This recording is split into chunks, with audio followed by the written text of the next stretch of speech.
तो इस वीडियो में हम डिस्कस करने वाले हैं कॉजेज़ ऑफ रेस्पिरेटरी एसिडोसिस कि क्या कॉज होता है रेस्पिरेटरी एसिडोसिस का। ठीक है। तो पहला है हमारा अस्थमा।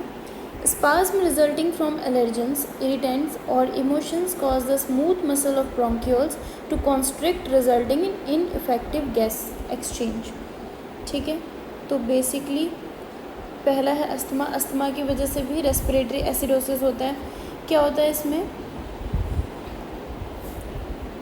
स्पैज्म होता है जो कि एलर्जन की वजह से होता है। स्पैज्म उस स्पैज्म की वजह से और साथ में इरिटेंट्स होते हैं। ठीक है। Emotion causes the smooth muscle of bronchioles constrict. जो स्मूथ मसल होती है ब्रोंक्यूल्स की वो क्या हो जाती हैं? कॉन्स्ट्रिक्ट हो जाती हैं, resulting in ineffective gases exchange, जिसकी वजह से गैस एक्सचेंज इनइफेक्टिव हो जाता है, यानी कि सही ढंग से एक्सचेंज नहीं होता है इनहेलेशन और एक्सहेलेशन के प्रोसेस को।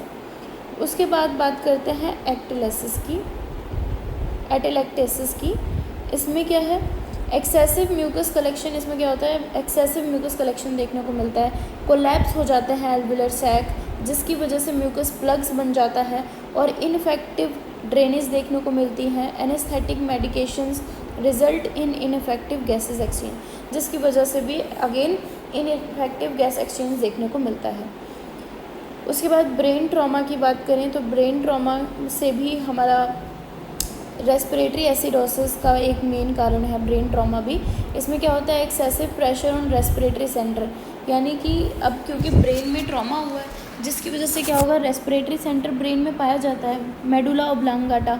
ठीक है। तो मेडुला ऑब्लांगाटा में क्या हो जाएगा? एक्सेसिव प्रेशर डेवलप हो जाएगा, जिसकी वजह से क्या होगा? वो डिप्रेस कर देगा रेस्पिरेशन को। Next is bronchitis. इसमें क्या है? ब्रोंकाई जो होती हैं वो डायलेट हो जाती हैं, become dilated as result of inflammation, जिसकी वजह अब क्योंकि वो डायलेट हो गई तो उसकी वजह से क्या हो जाएगा? इन्फ्लेमेशन हो जाएगा। ठीक है। अब यहाँ पे इन्फ्लेमेशन हो गया तो डिस्ट्रक्टिव चेंजेस देखने और साथ में डिस्ट्रक्टिव चेंजेस हो जाएंगे, जिसकी वजह से क्या होगा? जो वॉल्स हैं वो वीक हो जाएंगी और ब्रोंकाई अकर। ठीक है। उसके बाद है bronchitis. Inflammation causes airway obstruction resulting in inadequate gas exchange. Next is central nervous system depression जैसे कि सेडेटिव्स हो गए, ओपियोइड्स, एनेस्थेटिक्स, ये क्या करते हैं? रेस्पिरेटरी सेंटर को डिप्रेस करते हैं, जिसकी वजह से हाइपोवेंटिलेशन हो जाता है। हाइपोवेंटिलेशन मतलब excessive sedation from the medication may require reversal by opioid antagonist medications. उसके बाद carbon dioxide is retain and hydrogen ion concentration increases. Next is emphysema and chronic obstructive pulmonary disease, loss of elasticity of alveolar sac restrict airflow। अब क्योंकि alveolar sac की क्या होती है? Elasticity ख़त्म हो जाती है, जिसकी वजह से एयर फ्लो बहुत कम हो जाता है, इन एंड आउट होना बहुत ही मुश्किल हो जाता है, primarily out, leading to increase CO2 level, जिसकी वजह से CO2 का लेवल इंक्रीज़ होने लग जाता है। उसके बाद आता है हाइपोवेंटिलेशन। इसमें क्या हो जाता है? जो कार्बन डाइऑक्साइड है वो रिटेन होती है और हाइड्रोजन आयन कंसंट्रेशन इंक्रीज़ होने लगता है, leading to acidotic state, carbonic acid is retain and pH decrease हो जाता है। उसके बाद है निमोनिया। निमोनिया में क्या होता है? Excess mucus production and lung congestion causes airway obstruction resulting in inadequate gas exchange. ठीक है। म्यूकस का प्रोडक्शन बहुत ज़्यादा हो जाता है निमोनिया में, जिसकी वजह से लंग्स में कंजेशन देखने को मिलते हैं और एयरवे ऑब्स्ट्रक्शन हो जाता है। फिर उसके बाद अगेन इनइफेक्टिव रेस्पिरेशन होगा।